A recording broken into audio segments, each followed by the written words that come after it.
اور حضرت نے اس میں نقطہ ایک بیان کیا دوسری آیت کے ساتھ ملا کر، جو شیطان نے کہا تھا اللہ تعالیٰ سے آدم علیہ السلام کو سجدے کا انکار کرنے کے بعد اللہ نے اسے مردود جب کر دیا تو اس نے کہا تھا ثم لآتینہم من بین ایدیہم ومن خلفہم وعن ایمانہم وعن شمائلہم، میں ان لوگوں کے پاس سامنے سے اور پیچھے سے اور دائیں سے اور بائیں سے آؤں گا۔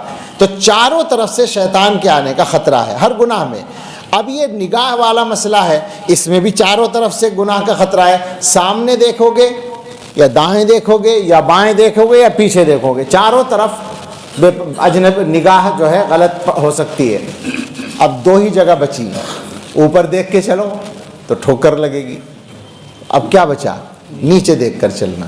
تو یہاں دو راستے ہیں جہاں سے شیطان نہیں آ پائے گا، نہ اوپر سے آ پائے گا نہ نیچے سے آ پائے گا، اپنے آپ کو بچا۔ اب ہم سامنے دیکھ کر چلتے ہیں تو ہم نے تو شیطان کو خود دعوت دے رکھی ہے۔ خیر، بچنے کا ہم ارادہ کریں تو حضور نے فرمایا راستے کا حق یہ ہے کہ غض البصر، نگاہ نیچی رکھنا، وکف الاذی، اور تکلیف دہ چیز کو ہٹانا۔ ایک مفہوم تو یہ ہے، اور ایک مفہوم یہ ہے تکلیف کو روکنا، یعنی اپنے سے کسی کو تکلیف نہ پہنچنے دینا، یہ بھی اس کا مفہوم ہے۔ ورد السلام، اور سلام کا جواب دینا، وامر بالمعروف ونہی عن المنکر، اور اچھائی کا حکم کرنا اور برائی سے روکنا۔ تو احادیث چاہے جتنی اس موضوع پر آپ پڑھ لیں، حیرت ہوتی ہے کہ رسول اکرم صلی اللہ تعالیٰ علیہ وسلم کو اس سلسلے میں کتنی زیادہ امت کی فکر تھی، اور آپ کتنا زیادہ چاہتے تھے کہ مسلمانوں کے ماحول اور معاشرے میں یہ چیز، یہ مزاج عام ہو جائے کہ وہ خود بھی گناہوں سے بچنے کی کوشش کریں اور دوسروں کو بھی گناہوں سے بچانے کی کوشش کریں۔ اس موضوع پر تو چاہے جتنی تفصیلی بات ہو سکتی ہے، لیکن میں اس کے ایک اور جز پر تھوڑی سی بات کرنا چاہتا ہوں، اور وہ ہے جس طرح عام مسلمانوں کو گناہ سے بچانا اور اچھائی کا حکم کرنا یہ مسلمان کی ذمہ داری ہے جہاں تک ممکن ہو۔ یہ پہلے ذہن میں رکھیں، میں نے کہہ دیا یہ لٹ مارنے کے لیے نہیں ہے کہ آپ ہر جگہ جا کر یہ کام کریں، جہاں ممکن ہو مناسب ہو حالات، لیکن طریقہ شرط ہے، اور وہ یہ ہے کہ تنہائی میں کہیں۔ ہمارے یہاں مسجدوں کے اندر ماحول ہوتا ہے مسجد میں ایک دوسرے کو ٹوکتے رہتے ہیں، ایسا نہیں ہے۔ مسجد میں بھی ٹوکنا ہے تو تنہائی میں، چپکے سے، آہستگی سے، کسی کو پتہ نہ چلے۔ میں یہ کہہ رہا تھا کہ اس کا ایک حصہ ہے جس پر میں ذرا گفتگو کرنا چاہتا ہوں تھوڑی سی، اور وہ ہے اپنی اولاد کو برائیوں سے روکنا، یعنی اولاد کی تربیت۔ اس کے سلسلے میں بھی ہمارے مسلمان بھائی بہت پریشان ہیں۔ اس میں کیا ہو رہا ہے؟ غلطی یہ ہو رہی ہے کہ تربیت کی فکر وقت گزرنے کے بعد ہوتی ہے۔ عقل کی بات سوچیں، عقل کی بات کیا ہے کہ جب کسی چیز کو صحیح رکھنا اور صحیح بنانا ممکن ہو اس وقت فکر ہونی چاہیے نا۔ یعنی اس کی بہت آسان مثال ہے کمہار کا برتن۔ کمہار مٹی کے برتن بناتا ہے، اب اس کو مثلا ایک پیالہ بنانا ہے، وہ پیالہ جب مٹی نرم ہے تو جس طرح چاہے وہ بنا سکتا ہے، مگر بنانے کے وقت میں وہ فکر نہ کرے اس کے صحیح کرنے کی، پیالہ ٹیڑھا ہو گیا، کوئی توجہ نہیں دی، اب وہ سوکھ گیا، پھر اس کو آگ میں پکا لیا گیا، چاہے سوکھ ہی گیا ہو یا آگ میں پکا، دونوں صورتوں میں اب اگر اس کے کی ٹیڑھ کو دور کرنے کی کوشش کرے گا تو کیا ہوگا؟ یا تو ٹوٹے گا یا ٹیڑھا ہی رہے گا، دو ہی صورتیں۔ ہم لوگ یہی کر رہے ہیں کہ بنانے کے وقت میں فکر نہیں کر رہے ہیں۔ بچوں کی تربیت 15 اور 17 سال کی عمر میں نہیں ہوا کرتی، اس کو اچھی طرح سے سمجھ لیں، چونکہ یہ بہت ضرورت کا مسئلہ ہے۔ شروع سے بچوں کی تربیت کی فکر کرنی پڑتی ہے، اور ہم سے تو کچھ آتا واتا نہیں ہے۔ ایک چیز کا ہم نے تجربہ کیا، اپنے احباب کو بتایا، ان سے بھی تجربہ سنا، وہ یہ ہے کہ تربیت کو آسان بنانے کا راستہ یہ ہے کہ آپ شروع سے اپنے بچے کو اس بات کا عادی بنائیں کہ وہ گھر کے دروازے سے باہر آپ کی اجازت کے بغیر نہ نکلے. بس یہ طے کر لیں. یہ شروع سے ہوگا, بڑے ہونے کے بعد نہیں ہوگا. بچپن سے اس کا یہ مزاج ہو کہ وہ جب گھر سے نکلے, آپ موجود ہیں تو آپ سے پوچھے, آپ نہیں موجود ہیں اپنی ماں سے پوچھے, ماں باپ میں سے کسی سے پوچھ کر جائے, بتا کر جائے میں فلاں کام کے لیے جا رہا ہوں اور اتنی دیر کے لیے جا رہا ہوں. ابھی پرسوں کی بات ہے, اس طرح کی باتیں میں جہاں بھی جاؤں کوشش کرتا ہوں کہ کرتا رہوں. تو ایک جگہ میں بیان کر رہا تھا, مجمع میں نے پوچھا لوگوں سے کہ احساس دلانے کے لیے میں ایک سوال کر رہا ہوں تاکہ ذرا وہ پیدا ہو, چونکہ کوئی تقریر وقریر تو ہونی نہیں نہ آتی ہے. اصل تو یہ ہے کہ کچھ باتیں ایسی ہو جائیں کہ ہم بدلنے کے لیے تیار ہو جائیں. میں نے لوگوں سے کہا کہ ایک سوال ہے, آپ جتنے لوگ یہاں بیٹھے ہیں, کچھ لوگ ہو سکتا ہے اس سے الگ ہوں, اکثر لوگوں کا حال یہ ہوگا, آپ مجھے بتا سکتے ہیں آپ کے بچے اس وقت کہاں ہیں, آپ کے بیٹے کہاں ہیں اس وقت؟ میں آپ سے بھی کہہ سکتا ہوں یہ بات, جو ماحول ہے وہ کیا ہے. جتنے باپ یہاں بیٹھے ہیں وہ اپنے بیٹوں کے بارے میں بتا سکتے ہیں کہ وہ بیٹا کہاں ہے اس وقت. بس یہی خرابی کی جڑ ہے کہ باپ کو پتہ ہی نہیں بیٹا کہاں ہے. یہ کام بچپن سے ہوگا, بچپن سے عادت ڈالنا بہت آسان ہوگا. بس وہ سمجھے گا یہی طریقہ ہوتا ہے. جب آپ اس کو یہی بتائیں گے تو یہی سمجھے گا وہ کہ یہی طریقہ ہے کہ گھر سے نکلنا ہے تو ماں باپ سے پوچھ کے نکلنا ہے. ہم لوگوں کا حال یہ ہے کہ بچوں کو تو کیا عادت ڈالیں, ہمیں خود بھی عادت نہیں ہے. اکثر لوگ وہ ہیں جو گھر میں بتا کے نہیں نکلتے کہ ہم فلاں جگہ جا رہے ہیں. بتائیے صحیح ہے نہیں یہ بات؟ اب سوال یہ ہے کہ کیا ذمہ داری ہے گھر والوں کی اور کیا ذمہ داری ہے آپ کی. ابھی پرسوں ہی کی بات ہے, میں ایک اور جگہ تھا, 2-3 جگہ جانا ہوا اتفاق سے. تو ایک میرے تعلق والے ہیں, فاضل ہیں ہمارے, اور اپنے جتنے بھی فضلاء ہوتے ہیں ان سے تعلق بے تکلفی کا ہوتا ہے, اور ان سے تو زیادہ ہے. گھر میں کچھ معاملات ہیں شوہر بیوی میں. تو میں نے ان سے کہا کہ تمہارے گھر کے معاملات کی خرابی میری سمجھ میں نہیں آتی, اس لیے کہ تمہاری بیوی کے بارے میں تم بتاتے ہو کہ وہ غلط مزاج کی بھی نہیں ہے, بہت صحیح ہے اس کا, یعنی مطلب اس کی سوچ یا اس میں کوئی آوارگی یا کچھ بھی نہیں تم کہتے ہو, بالکل پاک دامن ہے, اس کا دھیان ہی نہیں جاتا کسی دوسرے کی طرف. پھر تعلقات کیوں خراب ہیں؟ تو وہ کہنے لگے, میں نے کہا میرا خیال ہے کہ تم ساتھ نہیں رہتے اس وجہ سے شاید ہے ایسا. تو اس نے کہا کہ نہیں, ساتھ بھی رکھ کے دیکھ لیا میں نے. تو مجھے یاد آیا کہ ہاں ایک زمانے میں انہوں نے ساتھ رکھا تھا, لیکن ان کا حال یہ تھا کہ میں ایک جگہ گیا دوسرے صوبے میں, تو ان کے بھی وہاں تعلقات تھے, وہ بھی پہنچ گئے وہاں میرے بیان کی وجہ سے, کافی دور, کم سے کم 600-700-800 کلومیٹر دور. اور وہاں جا کر ایک دن گزرنے کے بعد اپنی اہلیہ کو فون کر کے بتایا کہ میں اجین آیا ہوا ہوں, مدھیہ پردیش.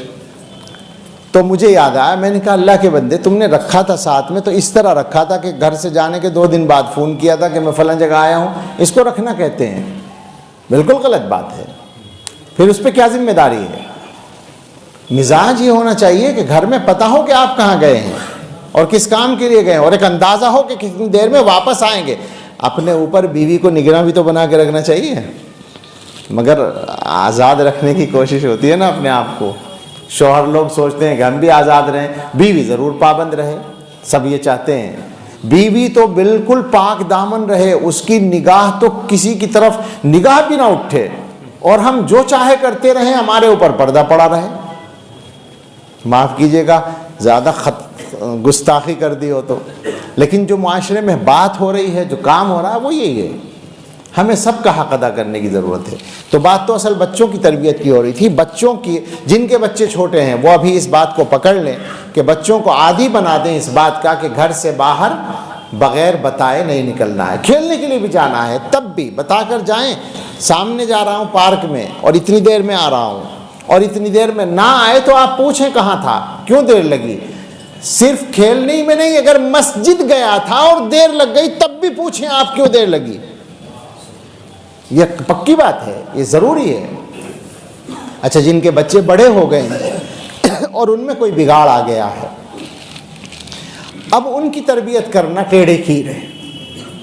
لیکن ظاہر ہے کہ جب کھیر ٹیڑھی ہو جائے تو پھر وہ نرمی سے ہی سیدھی ہو سکتی ہے، اس کے علاوہ کوئی راستہ نہیں ہے۔ بڑے بچوں کو ٹھیک کرنے کے لیے آپ سختی بالکل نہ کریں، توبہ کر لیں سختی سے، نہ ڈانٹنا ہے، نہ غصہ کرنا ہے، نہ گھر سے نکالنے کی دھمکی دینا ہے، کچھ بھی نہیں کرنا ہے، اس لیے کہ اس کی جو بھی غلطی ہے بڑی سے بڑی، اس میں کچھ نہ کچھ غلطی آپ کی ہے اپنی، تو اسی کو خیال کر کے، اسی کو سوچ کے نرمی لے آئیں اپنی طبیعت میں، اور بڑے بچے کی تربیت نرمی سے کریں، آہستہ۔ وہ بھی انسان ہے اور وہ باپ سے محبت بھی کرتا ہے، اور باپ کا کچھ نہ کچھ دباؤ بھی اس کے ذہن پر ہوتا ہے، اسی لیے وہ آپ سے چھپ کر جاتا ہے۔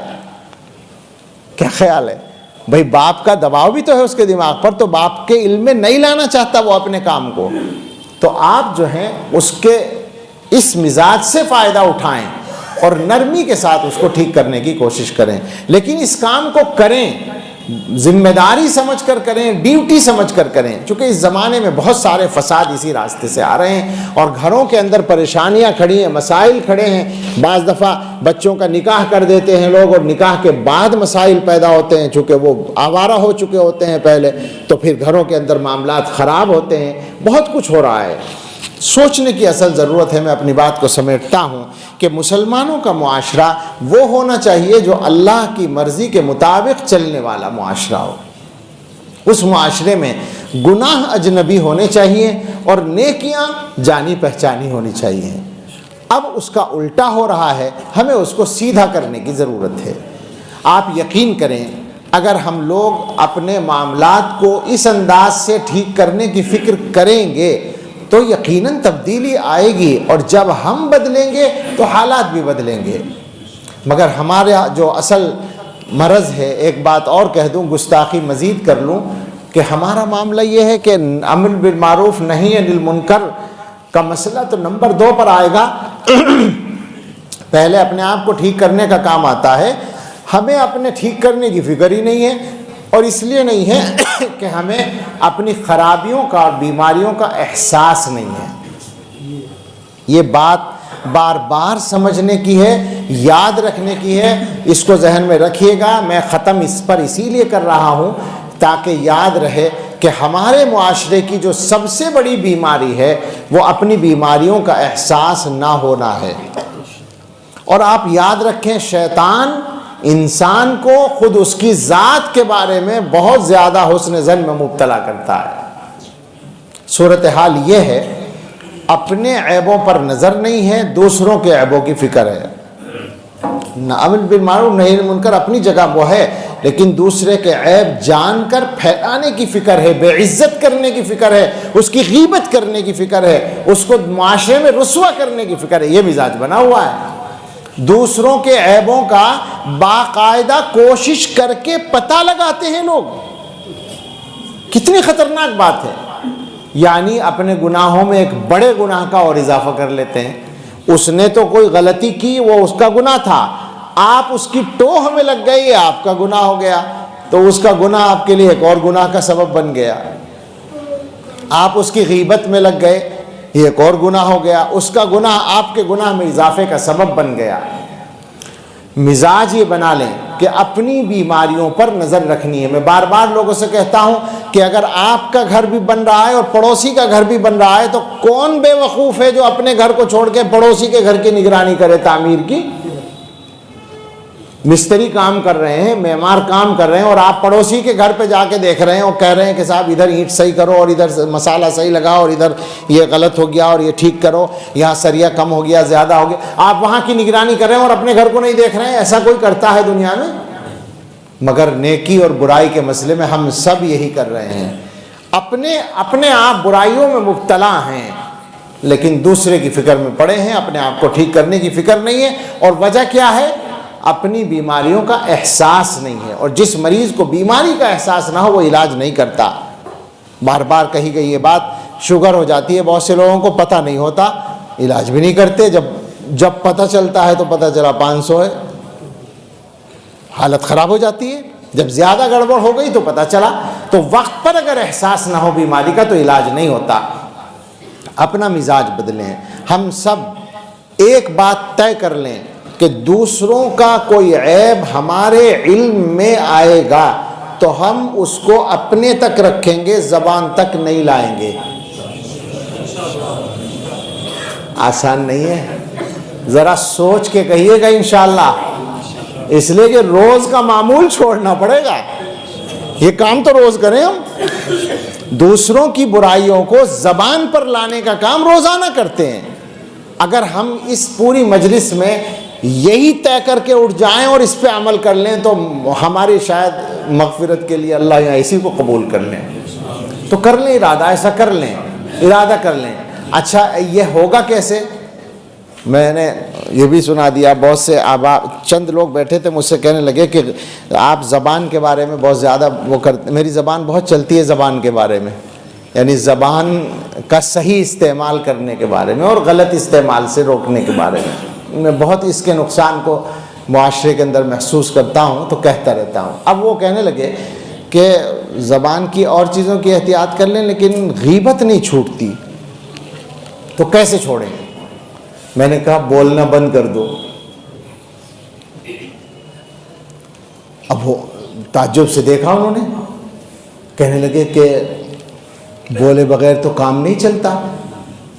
میں نے کہا مجھے یہی کہلوانا تھا، تمہیں یہی کہو گے، ظاہر فطری جواب ہے۔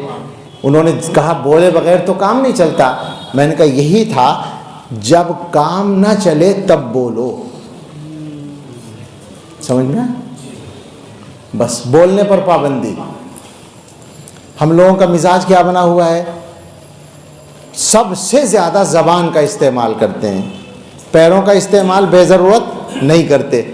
کہیں کام ہو تبھی تو جاتے ہیں، بغیر کام کے پیروں کا استعمال نہیں کرتے، بغیر کام کے ہاتھوں کا استعمال نہیں کرتے، بغیر ضرورت کے اور اعضاء ہیں ان کا استعمال نہیں کرتے۔ مگر زبان کے بارے میں شاید یہ سمجھ رکھا ہے کہ ہر وقت ایکٹیو رکھنا ضروری ہے، اس کو اگر اس کو روک دیا تو شاید یہ کہیں جام نہ ہو جائے، ایسا سمجھتے ہیں کچھ لوگ۔ آپ یہ سمجھ لیں کہ زبان کا جتنا زیادہ بے ضرورت استعمال ہوگا اتنا ہی زیادہ آپ کے دل کا نقصان ہوگا۔ میرا کہنا یہی ہے اپنے ساتھیوں سے، خاص طور سے جن کا مجھ سے تعلق ہے، میں ان سے کہتا ہوں بولنا بند کر دو۔ بند کرنے کا مطلب ہے کہ جہاں ضروری ہو صرف وہیں بولو، تو غیبت نہیں ہوگی، اس لیے کہ غیبت کبھی بھی ضروری نہیں ہو سکتی۔ جو کام حرام ہے وہ ضروری کیسے ہو جائے گا؟ حرام کام تو کبھی ضروری نہیں ہوگا۔ بس یہ چند منتشر باتیں اللہ تعالیٰ نے آپ کی نیت کی برکت سے کہلوا دی ہیں۔ دعا کریں کہ اللہ تعالیٰ ہمیں اپنی برائیوں کا احساس بھی نصیب فرمائے اور اپنی اصلاح کی فکر بھی، اور دوسروں کے سلسلے میں شریعت کے بتائے ہوئے طریقے کے مطابق امر بالمعروف اور نہی عن المنکر کرنے کی اللہ ہمیں توفیق دے۔ ایک واقعہ یاد آیا امر بالمعروف کا، وہ آپ نے سب نے سنا بھی ہوگا۔ حضرت حسن اور حضرت حسین رضی اللہ تعالیٰ عنہما، ایک صاحب کو دیکھا انہوں نے، ایک بوڑھے آدمی، شاید وہ نئے مسلمان تھے، باہر سے آئے ہوئے تھے، انہوں نے وضو کیا تو ان کا وضو سنت کے مطابق نہیں تھا۔ تو آپ دیکھیں کتنا خوبصورت طریقہ ہے۔ ان دونوں نے ان سے کہا کہ آپ بڑے ہیں، ہم لوگ چھوٹے ہیں، ہم یہ چاہتے ہیں آپ کو وضو کر کے دکھائیں، آپ ذرا دھیان سے دیکھیے گا ہمارے وضو میں کوئی غلطی تو نہیں ہے۔ ان کے سامنے جب وضو کیا تو وہ سمجھ گئے، وہ بڑے عمر کے آدمی تھے، وہ رونے لگے اور کہا بیٹے تم سے کہاں غلطی ہوگی، غلطی تو مجھ سے ہو رہی تھی، تم نے بڑے خوبصورت طریقے سے مجھے سکھا دیا۔ یہ ہوتا ہے دوسرے کو اچھائی کا حکم کرنے کا طریقہ۔ برائی سے روکنے کے لیے بھی یہی طریقہ ہے کہ کبھی بھی یہ ذہن میں نہ آئے کہ یہ آدمی مجھ سے زیادہ برا ہے۔ ارے بھائی اس کا ایک عیب میرے علم میں آیا ہے، میرے تو اپنے 100 عیب میرے علم میں پہلے سے ہیں، تو اگر میں اس کو برائی سے روک رہا ہوں تو واللہ اس کا یہ مطلب نہیں کہ میں اچھا ہوں، بلکہ میرے بھائی کو ایک بیماری ہوئی تو میں اس کو ٹھیک کرنے کی کوشش کروں، دل سوزی کے ساتھ، خیر خواہی کے ساتھ، اس لیے نہیں کہ میں اس سے افضل سمجھا جاؤں۔ اس نیت سے کریں گے تو آپ سوچیں برائیاں کتنی ختم ہوں گی معاشرے سے۔ اللہ ہم سب کو توفیق عطا فرمائے۔ دعا کریں۔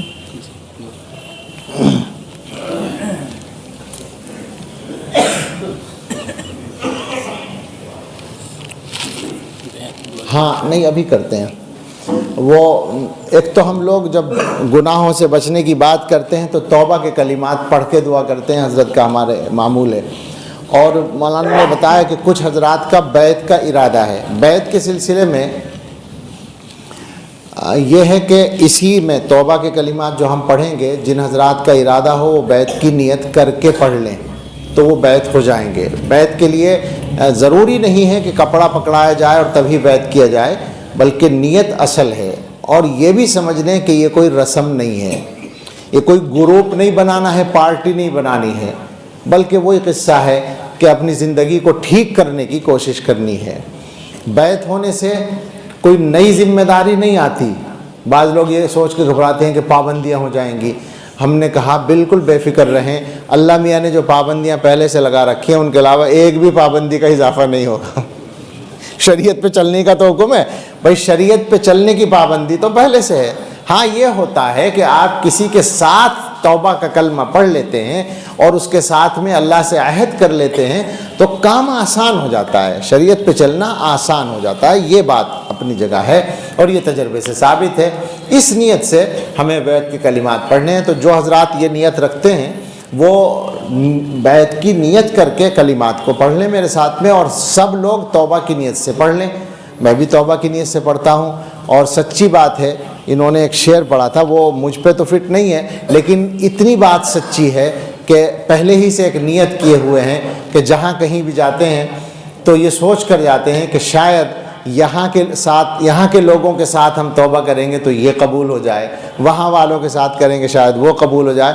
دنیا میں گھومتے پھریں اور توبہ کرتے پھریں، ہو سکتا ہے زمین کے بہت سارے ٹکڑے ہماری توبہ کے گواہ بن جائیں تو اللہ تعالیٰ اسی پر معاف فرما لیں اور قبول فرما لیں. یہ ہماری نیت ہے. آپ بھی اسی نیت سے کلمات پڑھ لیں. بسم اللہ الرحمن الرحیم. لا الہ الا اللہ محمد الرسول اللہ صلی اللہ علیہ وسلم. آمنت باللہ وملائکتہ وکتبہ ورسولہ والیوم الآخر والقدر خیرہ وشرہ من اللہ تعالی والبعث بعد الموت. آمنت باللہ کما ہوا باسمائہ وصفاتہ وقبلت جمیع احکامہ اقرار باللسان وتصدیق بالقلب. اشہد ان لا الہ الا اللہ واشہد ان محمدا عبدہ ورسولہ. استغفر اللہ ربی من کل ذنب واتوب الیہ. جن حضرات نے بیعت کی نیت کی ہے وہ چند کام شروع کر دیں، وہ معمولات ہیں ان کو سمجھ لیں جلدی سے. استغفار کی تسبیح صبح شام، استغفر اللہ ربی من کل ذنب واتوب الیہ. اللہ سے توبہ کی نیت سے میں اللہ سے مغفرت چاہتا ہوں. تو مغفرت چاہنے کا مطلب ہے میں گناہ چھوڑتا ہوں، اللہ میرے گناہ معاف کر دے اور آگے میں گناہ نہ کرنے کا عہد کرتا ہوں. دوسرے درود شریف کی تسبیح صبح شام پڑھیں، کوئی سا بھی جو آسان لگے پڑھ سکتے ہیں. اللہم صلی علی سیدنا محمد وعلی آل سیدنا محمد وبارک وسلم ہمارے یہاں معمول ہے. تیسرے قرآن کریم کی تلاوت روزانہ کریں، جتنی ہو سکے پابندی سے کریں. اللہ کا کلام جو ہے وہ سب سے افضل ذکر ہے اور اس کی نورانیت، اس کے اثرات سب سے فائق ہیں. پڑھنے کی یہ تین چیزیں ہیں. اس کے علاوہ کچھ پڑھنے کا پہلے سے معمول ہو جو حدیثوں میں چیزیں آئی ہیں تو ان کو چھوڑنے کی ضرورت نہیں ہے. ان تین چیزوں کی پابندی کریں. اور دو کام اور ہیں. ایک تو یہ کہ ہر وقت اللہ کا دھیان رکھنے کی عادت ڈالیں، یعنی قصداً بیٹھنا نہیں ہے اس کام کے لیے. اپنے سارے کام دنیا کے کرتے رہیں، مسجد کے کام کریں، بازار کے کریں، گھر کے کریں، دکان مکان ملازمت پڑھانا لکھانا جو کچھ جس کا کام ہے اپنا سب کام کرتے رہیں، لیکن ذہن میں یہ رہے کہ میں جہاں بھی ہوں، میں جو بھی کروں اللہ مجھے دیکھ رہا ہے. اس بات کو یاد رکھنے کی عادت ڈالنی ہے. پتہ تو ہے، یقین تو پہلے سے ہے، لیکن یاد نہیں رہتا. اسی لیے سب کچھ ہوتا ہے. جس وقت یاد رہے گا کہ اللہ دیکھ رہا ہے اس وقت تو گناہ نہیں ہوگا. گناہ ہوتا ہی غفلت کے ساتھ ہے. اللہ تعالیٰ کی طرف سے غفلت ہوتی ہے تو گناہ ہوتا ہے. تو یہ مزاج بنائیے. بار بار بھول ہوگی، بار بار یاد کریں، بار بار بھول ہو، بار بار یاد کریں. انشاءاللہ آہستہ آہستہ عادت پڑ جائے گی، اور جب عادت پکی ہو جائے گی پھر اللہ کی یاد دل میں بیٹھ جائے گی، اور پھر ارادہ نہیں کرنا پڑے گا اللہ کو یاد کرنے کے لیے. اور یہ ذہن میں رکھیں کہ جس دل میں اللہ کی یاد ہوتی ہے وہی دل سب سے زیادہ طاقتور ہوتا ہے. پانچواں کام یہ ہے کہ تھوڑی دیر بیٹھ کر ذکر کرنا ہے. ہمارے اس سلسلے میں ذکر مراقبے کی شکل میں ہوتا ہے، یعنی باوضو قبلہ رخ بیٹھ جائیں آنکھ بند کر کے اور سوچیں کہ دل پر اللہ کی رحمت آ رہی ہے اور دل سے گناہوں کی سیاہی دور ہو رہی ہے، اور دل کہہ رہا ہے اللہ اللہ اللہ اللہ. یعنی دل سے کہنا ہے اللہ اللہ، زبان سے نہیں کہنا ہے. فی الحال خاموش بیٹھ کر سوچیں کہ میرا دل کہہ رہا ہے اللہ اللہ. شروع ہی سے طبیعت میں اطمینان آئے گا، اور اگر واقعی دھیان کر کے بیٹھیں گے گناہوں سے بچنا کوئی مسئلہ ہی نہیں رہے گا. اس وقت سب سے مشکل کام ہے گناہوں سے بچنا. اس وقت جب عادت ہو جائے گی تو سب سے آسان کام ہو جائے گا گناہ سے بچنا. یہ علاج ہے. اللہ ہم سب کو توفیق عطا فرمائے. اب دعا کر لیجئے.